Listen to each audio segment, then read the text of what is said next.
제가 이 영상을 만들게 된 계기는 GEROGYOK9410님의 댓글이었습니다.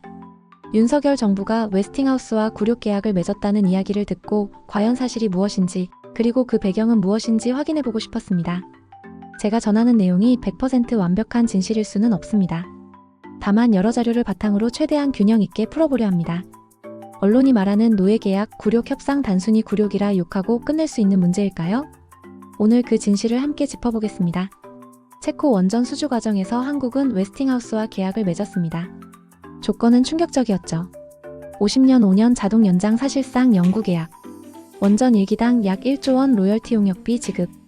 계약 해지나 이해 제기는 사실상 불가능. 그래서 노예 계약, 굴욕 협상이라는 말이 쏟아진 겁니다. 웨스팅하우스가 APR 1400을 두고 소송을 걸었고 발주국은 소송 없는 쪽을 원했습니다. 체코, 폴란드는 나토 회원국, 미국을 배제한 계약은 사실상 불가능했습니다. 문재인 정부의 탈원전으로 신규 발주가 끊기고 인력이 빠져나가며 산업이 무너지는 상황. 원전 부활을 내세운 윤석열 정부는 당장 성과를 보여줄 필요가 있었습니다. 굴욕은 분명했지만 산업을 살리기 위해 감수할 수밖에 없는 선택이었습니다. 프랑스는 웨스팅하우스의 PWR 기술을 라이선스 받아 수십 년간 협력 계약에 묶였고 뒤늦게 독자 EPR 원자로를 개발했습니다. 일본도 도시바, 미쓰비시, 히타치는 GE 아레바와 같은 미국 회사와 합작으로만 움직였습니다. 즉 한국만 당한 게 아니고 모든 동맹국이 웨스팅하우스 그늘에 있었다는 거죠.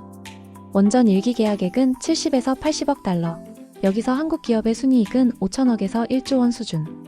동시에 웨스팅하우스 목도 약 1조 원이 빠져나갑니다. 겉으로는 손해 같지만 원전 수출의 진짜 가치는 장기 시장에 있습니다. 운영 정비 연 1,000억에서 2,000억 원, 60년이면 6조에서 12조 원. 연료 공급 연간 500억 원 안팎, 60년이면 3조 원 이상. 부품 기자재 교체로 수조 원대 추가 매출. 즉 원전 한 기 수출은 단순 건설비 10조 원뿐 아니라 길게 보면 20조에서 30조 원 이상의 시장을 장악하는 효과가 있습니다. 그래서 굴욕을 감수하면서도 수주를 포기할 수 없었던 겁니다. 한겨레 같은 언론은 굴욕만 강조했습니다.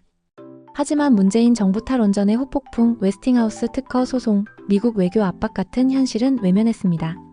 독자들에게는 윤석열이 나라 팔아먹었다는 인상만 남았죠. 이게 언론의 몰지각한 태도입니다. 한국은 지금 소형 모듈 원전으로 판을 바꾸려 하고 있습니다. ISMR, 스마트백 개발 2028년 표준 설계 인허가 목표. 두산에너빌리티, 삼성물산, 현대건설 등 기업 참여. 국제 표준이 없는 시장이라 독자 기술 확보 시 웨스팅하우스에서 벗어날 기회. 웨스팅하우스가 너희 SMR도 PWR 아니냐라며 시비를 걸 수는 있지만 피동 안전 개통 모듈화 설계 등 새로운 기술 덕에 방어할 수 있습니다. 윤석열과 이재명 국익의 선택은 어떨까요? 여기서 대비가 선명해집니다.